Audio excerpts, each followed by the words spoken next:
সামিত মুখোপাধ্যায়ের জনপ্রিয় গান কোকা কোলা। 1886 সালে যখন কোকা কোলা প্রথমবার তৈরি হয়েছিল তখন সেটা ওষুধ হিসেবে ব্যবহার করা হতো। অপশন এ পেট খারাপের ওষুধ, অপশন বি বদ হজমের ওষুধ, অপশন সি ঘুমের ওষুধ, অপশন ডি মাথা যন্ত্রণার ওষুধ।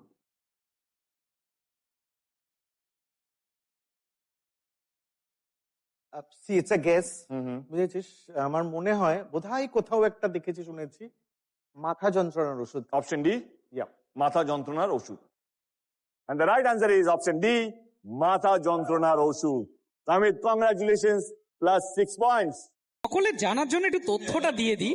1886 সালের 8ই মে আমেরিকার আটলান্টার pharmacist doctor John Pemberton Coca Cola তৈরি করেন। প্রথমে এটি মাথা ব্যথার ওষুধ এবং মদ্যপান ছাড়াতে সাহায্যকারী পানীয় হিসেবে বিক্রি করা হতো। কোকা পাতার নির্যাস ও কোলা বাদাম দিয়ে তৈরি এই পানীয়টি জ্যাকবস ফার্মেসিতে প্রতি গ্লাস মাত্র 5 সেন্ট দামে বিক্রি হতো। অতএব সঠিক উত্তর মাথা ব্যথার ওষুধ।